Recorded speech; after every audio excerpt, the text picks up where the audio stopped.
வணக்கம் ஃப்ரெண்ட்ஸ். இன்னைக்கு நம்ம தக்காளி கூட்டு தான் செய்ய போறோம். இப்ப நாட்டு தக்காளி சீசன்ங்கிறதுனால நெறைய கிடைக்குது. விலையுமே கம்மியா இருக்கு.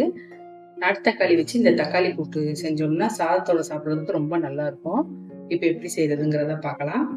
நம்ம செய்ய போகிற தக்காளி தொக்குக்கு ஒரு 10, 11 தக்காளி நமக்கு எந்த அளவுக்கு தேவையோ அந்த அளவுக்கு தக்காளியை கழுவிட்டு நறுக்கி எடுத்து வச்சுக்கலாம்.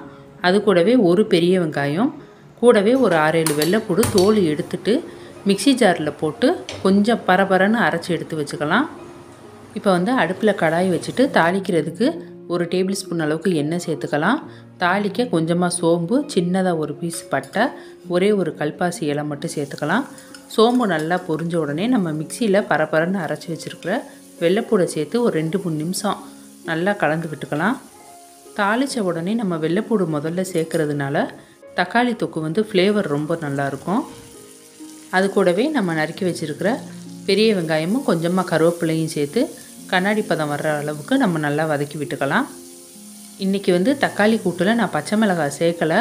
அந்த ஃப்ளேவர் ரொம்ப பிடிக்கும்னா தாராளமாக 2-3 பச்சை மிளகாய் லேசாக கீறிட்டு சேர்த்துக்கலாம். வெள்ளைப்பூடு மிக்சி ஜாரில் போட்டு தான் பரபரன்னு அரைச்சி எடுத்தது. அந்த மிக்சி ஜார்லேயே நம்ம ஒரு சில்லு தேங்காயும் 4-5 சோம்பும் சேர்த்து பரபரன்னு அரைச்சி எடுத்து வச்சுக்கலாம். இப்போ நம்ம போட்டிருந்த வெங்காயம் நல்லா ஓரளவுக்கு வதங்கி வந்துடுச்சு.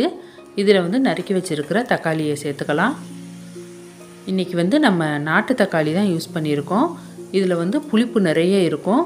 புளிப்புக்கு ஏற்ற மாதிரி நம்ம மிளகாத்தூள் சேர்த்துக்கணும். நிறைய புளிப்பு வேண்டாம்னு நினச்சோம்னா பாதி நாட்டு தக்காளியும் நம்ம எப்பயுமே யூஸ் பண்ணுற அந்த குண்டு தக்காளி பாதியும் போட்டு இந்த தொக்கு செஞ்சாலுமே ரொம்ப டேஸ்ட்டாக இருக்கும். இப்போ காரத்துக்கு தேவையான அளவு மிளகாத்தூள் சேர்த்துக்கலாம். 1/2 டீஸ்பூன் அளவுக்கு மஞ்சத்தூளும் இந்த கூட்டுக்கு தேவையான அளவு உப்பும் சேர்த்து நல்லா வதக்கி விட்டுடலாம்.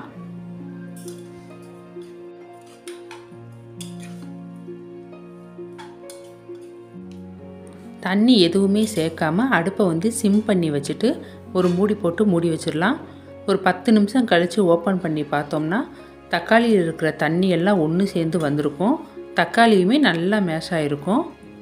இப்போ நல்லா கலந்து விட்டுட்டு நம்ம மிக்சியில் பொடி பண்ணி வச்சுருக்கிற தேங்காயை சேர்த்துக்கலாம். தேங்காய் சேர்த்துட்டு நல்லா கலந்து விட்டு உப்பு காரமெல்லாம் போதுமான்னு செக் பண்ணிவிட்டு மூடி போட்டு மூடி வச்சிடலாம். ஒரு 5 நிமிஷம் கழித்து ஓப்பன் பண்ணி பார்க்கலாம். நம்ம ஊற்றி இந்த எண்ணெயெல்லாம் லேசாக மேலே மிதக்க ஆரம்பிக்கும். இப்போ கலந்து விட்டுட்டு நல்லா ஒரு கைப்பிடி நிறைய கொத்தமல்லி தழை சேர்த்துக்கலாம். இப்போ நமக்கு சூப்பரான தக்காளி தொக்கு தயாராகிடுச்சு. இதை நம்ம நாட்டு தக்காளியில் தான் இந்த தக்காளி தொக்கு செஞ்சுருக்கோம். நல்ல சூடான சாதத்தில் போட்டு தொட்டுக்க அப்பளம் வச்சு சாப்பிட்டோம்னா டேஸ்ட்டு ரொம்ப நல்லாயிருக்கும். நீங்களும் ட்ரை பண்ணி பாருங்கள். தேங்க்யூ.